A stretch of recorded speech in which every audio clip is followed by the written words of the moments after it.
নমস্কার, আমার হিন্দু ধর্মের সকল বন্ধু বান্ধবী এবং সকল আমার প্রিয় ভাজন সকলের প্রতি শ্রদ্ধা জানিয়ে আজকের ব্লগটাকে আপনাদের মধ্যে শেয়ার করার চেষ্টা করলাম। তো আপনারা কেমন আছেন সবাই একটু কমেন্টে বলবেন। আমি গিয়েছিলাম একটা মেলা দেখতে আমাদের এখানে পার্শ্ববর্তী, আমরা যে বাজারে সবসময় ঘোরাফেরা করি সেই বাজারেই দুই রাস্তার দুই ধারে দুইটা প্রতিমা আছে, অনেক বড় ধরনের, বেশ জাঁকজমক করেই মেলাটা হয়। তো আমি ওখানে গিয়েছিলাম। আমি প্রতিমার ছবিটা আপনাদেরকে কাউকে দেখাইনি এখানে, তো শুধুমাত্র মেলার ভিতরে যে চিত্রটা আছে সেই চিত্রটা তুলে ধরার চেষ্টা করেছি। আশা করি আপনারা আমার সঙ্গে থাকবেন। ব্লগটা আমি বেশি লম্বা করতে পারি নাই, অল্প সামান্য সাড়ে 4 মিনিটের মতো লম্বা। আপনারা অবশ্যই দেখবেন আমার এই যে ব্লগটা।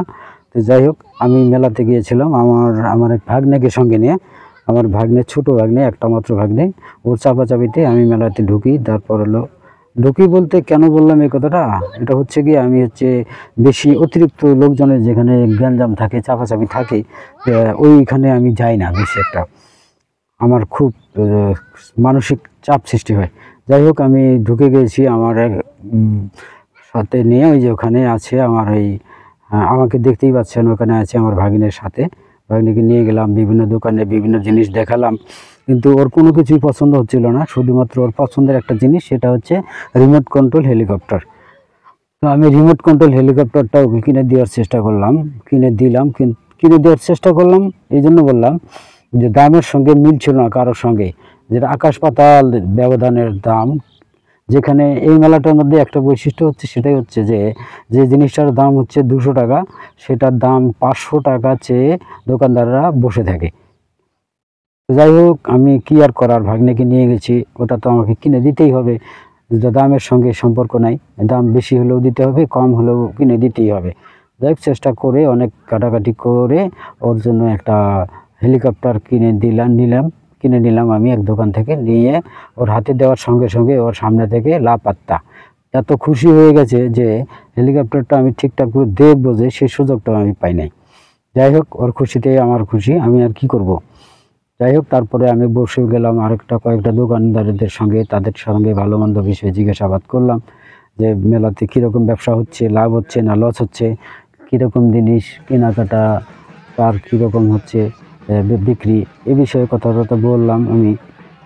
মোটামুটি সবাই পরিচিতদের মধ্যেই, তো পরিচিত লোকজনই ছিল ওখানে বেশিরভাগ আমার, তাদের সঙ্গে কথা বলতে আমার কোনো সমস্যা হয় নাই। সরাসরি প্রাণ খুলেই কথাবার্তা বলেছে।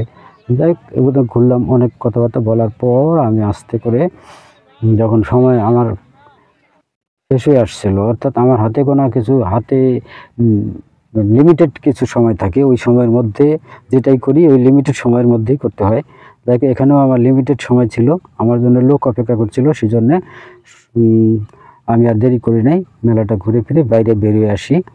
ওখানে আমার জন্য যারা বসেছিল, আমি দেখলাম ভালোই লাগে, মোটামুটি অনেক জাঁকজমকই হয়।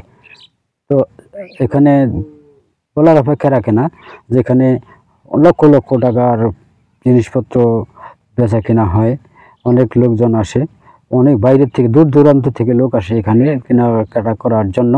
ছোট ছোট বাচ্চাদেরকে সাথে নিয়ে আসে, সবাই কেনাকাটা করে। দেখতেই পাচ্ছেন এখানে অনেক বয়সের, কম বেশি বয়সের অনেক বাচ্চা কাচ্চা আছে, তারা কেনাকাটা করে পছন্দের জিনিস, এক একজন এক এক ধরনের জিনিস কেনার চেষ্টা করে। তো যাই হোক, আমি আপনাদেরকে সামান্য বিষয় নিয়ে দেখানোর চেষ্টা করলাম, আপনারা আমার সঙ্গে ছিলেন, সেজন্য অসংখ্য ধন্যবাদ।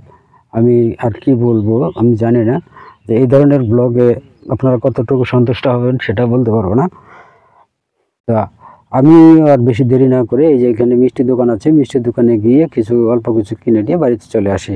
আশা করি আপনারা আমার সঙ্গে থাকবেন। আপনাদের শুভেচ্ছা, ভালোবাসা অনেক নিরন্তর।